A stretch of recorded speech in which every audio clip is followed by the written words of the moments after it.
Hello. Many of you are aware that there's presently martial law has been declared in the southern Philippine island of Mindanao. There's a conflict going on. The army is fighting some Islamic terrorists down there. At the present time, people are fleeing their homes in the city of Marawi. This conflict is ongoing as of right now, and I'm going to give you some background information as well as the latest news that I've found out. I've been watching news, I've been reading papers, and it's changing by the hour, so you're never quite sure if the information you're seeing and getting is accurate or not.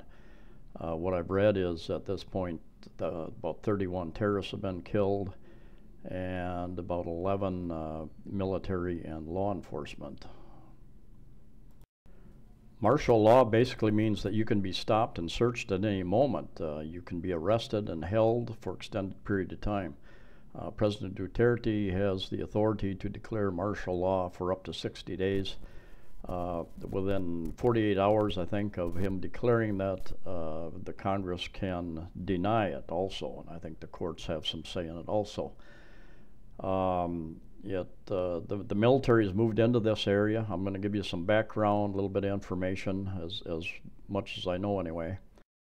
This all started several days ago when the government went in to try to arrest the head of the Mauti group, which is aligned with the Islamic State terrorists. And people were, the Islamists called in reinforcements. They took over government buildings. They kidnapped several people, they executed several people, they burned several buildings down, they raided the jail, let all the prisoners loose, many who were Islamic terrorists who've been being held there. And the army has moved in, and with government troops and helicopter gunships, even jets dropping bombs. The population of Marawi City is about 99.6% Muslim, but one good sign, some of the people are helping the government troops. They're telling them where the terrorists are, helping them locate them, and that's a good sign. I don't know what percent of the population is supporting the government side versus the terrorists, but they are helping anyway. Mindanao is the large southern island in the Philippines, and it is predominantly Catholic, but there are sections of it that are majority Islam, and those areas are called Autonomous Region in Muslim Mindanao, and that's represented by the darker shaded areas here. Here's a closer look at that area represented, and the area we're talking about is in the upper part of that map. The city of Marawi is about 200,000 people. It's in the province of Lanao del Sur. This map shows the spread of Islam over the centuries. Southern Philippines, Mindanao area, primarily in the 16th century, the 1500s. The Muslims moved into that area, and a lot of the locals converted to Islam at that time. This is not a new problem. It's been going on for hundreds of years, and this map shows the percentage of people who experienced displacement between the year 2000 and 2010. You look at the province we're talking about, Lanao del Sur, 47% of the people were displaced at some point in time because of the conflict. The Muslims continue to want an independent country to break away from the Philippines. So what does that mean to the average tourist or Filipino or expat? Now for those who don't know what expat means, an expat is just someone living in a foreign country. It doesn't mean that they're expatriate, that they're not patriotic. Anyway, what does that mean? It means you're going to see in many parts of the Philippines, you're going to see more military stationed in various places. They're going to see more police presence, and you'll see it in the malls. I was at IT Park, Information Technology Park, last night for dinner, and an expat couple I was having dinner with asked me, are there always this many military people and police out? And the question is no, but when there are instances happening, conflicts going on, they increase the their presence in different parts of the Philippines. The average person, just like all over the world is changing very quickly. It's a less safe place today than it was 6 months ago, a year ago, generally. I think the head of the USA Homeland Security made a statement here the other day saying that if many people knew what I knew about terrorism in the world, many of you would never leave your house. And I think that's the situation. It could become much worse very quickly in many parts of the world, but the chances that you're going to be in that one spot at that one time are relatively low. So you look at your risks and where you go, how you handle yourself, be aware of your surroundings as much as you can. This has been a long conflict with the Christian majority in the Philippines and the small, very relatively small population of Islamists, of Muslims in southern Mindanao. And the terrorists are coming in from the various countries. It's getting harder for them to return back to, for instance, different countries in Europe.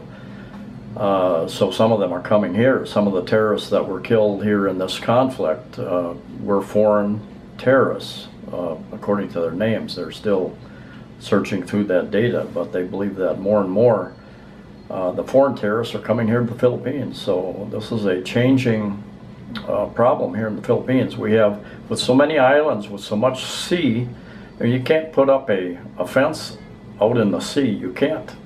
There are not enough ships, patrol ships, to patrol the area. It's very easy to come land on one island and to go to other islands. So it's even the border in the USA with Mexico, it's very long, very difficult to police. There is just too many miles, too many kilometers of space to cover it all and cover it effectively. I still feel generally safe here. I think my biggest risk is just when I go out being assaulted by the common criminal, and I don't worry about that too much. The chance of there is a festival of sorts, a Japanese themed festival down by South Road Properties for a couple of days, and I'm sure that there are many people who will not go to that because they fear terror. I'm going to go, and I will keep my eyes out for things like packages, for backpacks, for suspicious-looking people, for nervous-looking people. But I'm going to go. I'm going to enjoy myself, do some video, I hope, and I will go to the malls. I'm not going to change my life too much, but I will be a little more aware, a little more alert. Same thing as I walk, and I've been here for over a year and a half, and I've become more aware of my surroundings over that period of time, and I am a little more suspicious of a little more people, probably. I watch my back a little more closely, but I don't walk around in fear. It's just I've changed my lifestyle a little bit, but I don't go out and I'm not in fear of danger every time I go out.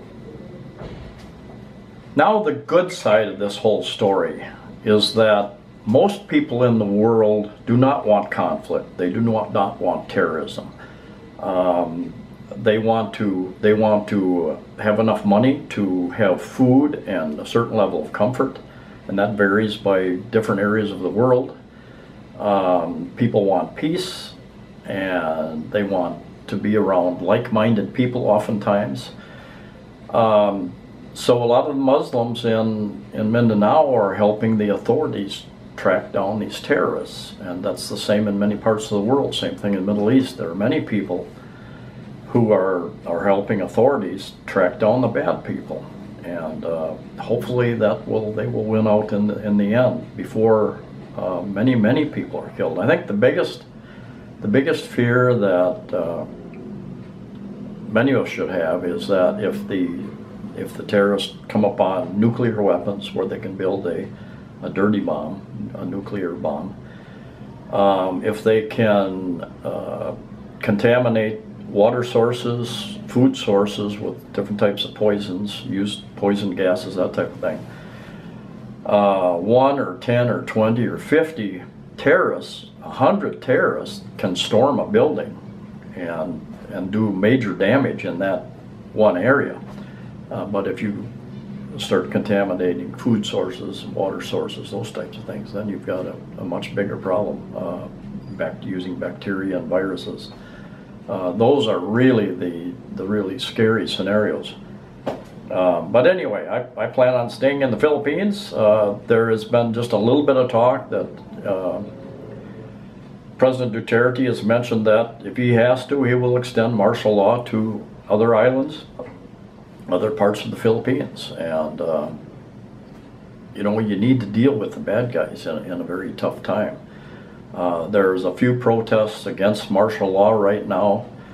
I don't think they're getting that many people because they remember martial law back in the day of Marcos, a very strong-arm type dictator. And there are actually a lot of people who still like Marcos. They believe that he had control and he provided them with safety, that type of thing. That's a discussion for another time. The same reason why you talk to people who have lived in areas that the mob controls back in the northeast part of the USA. It always surprised me that they seemed to look up to the mob, the mafia, and it was because they kept control. They provided a safe environment for the people, and unless you got into trouble with them, you didn't have a problem with them. So anyway, that's a little bit of background, a little bit what I know. It's a very fluid situation right now with the terrorists, and it could change. It could go either way. It could expand. It could be shut down very quickly with a limited number down there. Hopefully the population will rise up against the terror. Hopefully the population, the local populations in Mindanao and Marawi and all around the rest of the world for that matter, will rise up against terror, because the armies and the police forces, as good as they are, and kudos to all of them for putting their life on the line every day, but really the people need to stand up against this type of thing, and the people can stand up against it, I believe. So anyway, thank you for coming along. Please like, please share, please subscribe, and comment, and we'll see you next time.